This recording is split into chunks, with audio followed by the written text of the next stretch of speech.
Ego Christo crucifixo sum cruci. Eu fui crucificado com Cristo na cruz. Reverendas irmãs, amados irmãos, podeis vos sentar?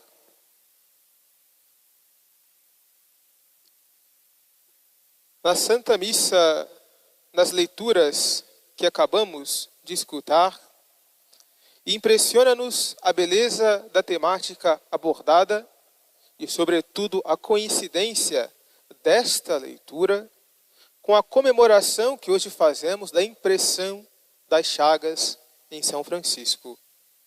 Primeiramente, ouçamos, recordemos o que disse o próprio Jesus no Santo Evangelho. Diz então nosso Senhor: não podeis servir a dois senhores. Não se pode servir a Deus e a riqueza. É sempre importante para nós que lembremos a realidade espiritual da nossa vida. Temos certamente um corpo carnal, semelhante, portanto, ao corpo dos animais. Mas é importante que lembremos, sobretudo, que nós possuímos uma alma espiritual. Mas a grande verdade é que o pecado original criou como que uma luta, de modo que o corpo luta contra a alma, contra o espírito. Portanto, justamente nós devemos lutar para seguir a vontade de Deus que se manifesta na procura dos bens espirituais. Confiando, portanto, na providência que os bens materiais nos serão dados pelo próprio Deus, à medida das nossas necessidades. Lembremos, então, dos nossos três inimigos, dos três inimigos de nossa alma, que nos são ditos, nos são esclarecidos pelo apóstolo São João. Temos, por consequência do pecado, a tríplice concupiscência. Três inimigos da nossa alma. Primeiramente, nós temos a concupiscência da carne, em seguida temos a concupiscência dos olhos, e depois nós temos a soberba da vida. O que se entende por esses inimigos de nossa alma? A concupiscência da carne é a busca, é o desejo das coisas da sensualidade, da intemperança, da gula. A concupiscência dos olhos é a ganância, o desejo de possuir riquezas, acumular bens.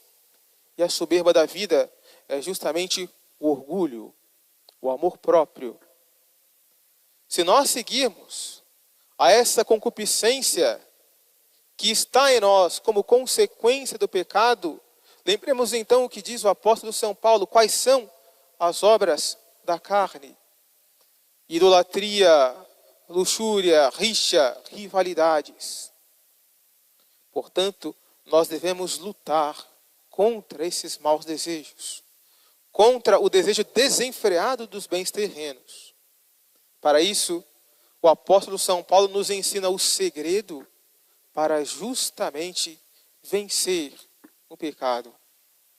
Nós temos que buscar a cruz de Jesus, crucificando então a nossa carne com os seus vícios e concupiscências, vivendo, portanto, uma vida totalmente por Deus e para Deus. E é justamente esse belo exemplo que nós encontramos na vida do glorioso São Francisco de Assis. Uma vida totalmente entregue a nosso Senhor, tendo ele desposado a sua bela dama, que era a dama pobreza. Portanto, não se preocupando com os bens aqui desta vida, justamente ele conseguiu o maior e mais importante dos bens, o bem espiritual, a graça de Deus, a salvação de sua alma. E são justamente esses bens celestes e espirituais que nós devemos buscar. Foi então nesse desejo de Deus que o bom São Francisco buscou então se recolher em oração. Subiu então para o Monte Alverne e lá, fez suas orações. Nisso que ele rezava, ele começou a sentir uma doçura espiritual que nunca havia sentido antes.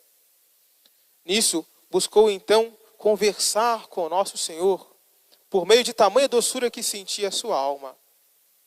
E nisso que buscou a Deus, teve então a bela visão de um serafim que se aproximou diante dele e lhe mostrou a bela visão de Cristo crucificado. E essa visão do crucificado imprimiu no seu corpo as chagas de nosso Senhor. Nas mãos, nos pés e no seu lado, ele recebeu as chagas de Cristo. É justamente essa conformidade, amados irmãos, que nós devemos buscar. Certamente, muito provavelmente, não teremos essa graça dos estigmas, como recebeu São Francisco, mas temos também nós que crucificar a nossa carne para os prazeres do mundo. Buscando, como São Francisco, viver uma vida de oração, de penitência, de mortificação, para assim encontrarmos, vivermos para Deus e conseguirmos de fato a grande graça final que ele conseguiu, que foi a salvação de sua alma. Peçamos então no dia de hoje a Nossa Senhora que estava aos pés da cruz, que nos faça também amar a cruz de Jesus. E peçamos ao glorioso São Francisco a graça de também nós termos uma vida desprendida dos bens materiais e buscando sempre os bens celestes. Louvado seja o nosso Senhor Jesus Cristo. Para sempre seja louvado. Querida Mãe, Virgem Maria, fazei que eu salve a minha alma. São Francisco das Chagas, rogai por nós.